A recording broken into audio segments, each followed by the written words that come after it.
ನೀವು ಯಾವತ್ತಾದರೂ ಥಿಂಕ್ ಮಾಡಿದರೆ ಆರ್ ಎಸ್ ಎಸ್ ಯಾಕೆ ಇಂಡಿಪೆಂಡೆನ್ಸ್ ಮೂವ್ಮೆಂಟಲ್ಲಿ ಪಾರ್ಟಿಸಿಪೇಟ್ ಮಾಡಿಲ್ಲ? ಇವರು ಹೋದ ಮೇಲೆ ಉಳಿದವರೆಲ್ಲ ಮತ್ತೆ ಸಮಾನದ ಆಗಿಬಿಟ್ರೆ ಮತ್ತೆ ಸಮಾಜ ಹೇಗೆ ಇರ್ತದೆ ಅಂತ ಅವರ ಭಯ. ನೀವು ಸಂವಿಧಾನದಲ್ಲಿ ಎಲ್ಲ ನೀವೆಲ್ಲರೂ ಈಕ್ವಲ್ ಅಂತೆಲ್ಲ ಹೇಳಿದರೆ, ಎಲ್ಲರಿಗೂ ರೈಟ್ಸ್ ಇದೆ ಅಂತ ಹೇಳಿದರೆ, ಅದು ಅವರ ಮನಸ್ಥಿತಿಯ ವಿಷಯ ಅಲ್ಲ. The fight is not between BJP and Congress. It is not between Modi and Rahul Gandhi. Let us understand this very well. It is a fight between two mindsets. This one mindset which believes in hierarchy. It believes in fear. It believes in, duty. It believes in anger. There is another mindset. ಇನ್ನೊಂದು ಮನಸ್ಥಿತಿ ಇದೆ, ಅದು equity, ಪ್ರೀತಿ, ಸಮಾನತೆ, ಇದೆಲ್ಲ ಅದು believe ಮಾಡ್ತದೆ. ಇದು ಎರಡು ಬೇರೆ ಬೇರೆ ಕ್ಯಾರೆಕ್ಟರ್ಸ್. ನೀವು ಯಾರಾದರೂ IT ಕಂಪನಿಯಲ್ಲಿ ಅಥವಾ ಕಂಪನಿಯಲ್ಲಿ ಕೆಲಸ ಮಾಡಿದ್ರೆ ನಿಮಗೆ ಎರಡು ಟೈಪ್ ಮ್ಯಾನೇಜರ್ಸ್ ಇರ್ತಾರೆ. ಒಬ್ಬರು ಈ ಟೈಪ್ ಇರ್ತಾರೆ, ಒಬ್ಬರು ಈ ಟೈಪ್ ಇರ್ತಾರೆ. ಈ ಎರಡು ಮೈಂಡ್ಸೆಟ್ಗೆ ಆ ಟೈಮಿಂದ ಜಗಳ ಇದೆ. That's what I am trying to tell. Now understand who is RSS. I'm not talking about people inside RSS. I'm talking about RSS ideology. When this freedom movement was happening, ನಮ್ಮದು ಸ್ವತಂತ್ರ ಹೋರಾಟ ನಡೆಯುವಾಗ, ಆವಾಗ this whole movement was for equity. ಅಂದರೆ ಎಲ್ಲರೂ ನಾವು ಸಮ ಆಗಬೇಕು, ಈ ದೇಶದಲ್ಲಿ ಸಮಾನತೆ ಇಲ್ಲ, ನಾವು ಸಮ ಆಗಬೇಕು ಅಂತ ಆ ಮೂಮೆಂಟಿನ ಒಂದು ಮೇನ್ ಫೋರ್ಸ್ ಇತ್ತು.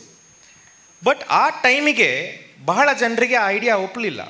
ಬಿಕಾಸ್ ಅವರ ಪ್ರಕಾರ ಸಮಾಜ ಹೀಗೆ ಇರಬೇಕು, ಮೇಲೆ ಒಬ್ಬರು ಕೆಳಗಡೆ ಇರಬೇಕು, ಹೀಗೆ ಇದ್ದರೆ ಮಾತ್ರ ಅದು ಸಮಾಜ ಸರಿಯಾಗಿರುತ್ತೆ. That's the only way society can be is their primary understanding and belief.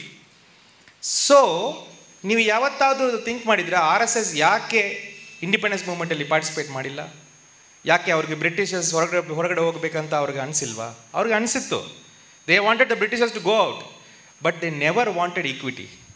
ಇವರು ಹೋದ ಮೇಲೆ ಉಳಿದವರೆಲ್ಲ ಮತ್ತೆ ಸಮಾನದ ಆಗಿಬಿಟ್ರೆ ಮತ್ತೆ ಸಮಾಜ ಹೇಗೆ ಇರ್ತದೆ ಅಂತ ಅವರ ಭಯ.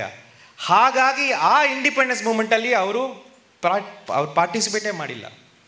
So when this freedom movement came and we got freedom, and this whole idea of India was instilled into the constitution, ಆ ಟೈಮಿಗೆ ಅವ್ರಿಗೆ ಆ ಸಂವಿಧಾನನೂ ಒಪ್ಪಲಿಲ್ಲ.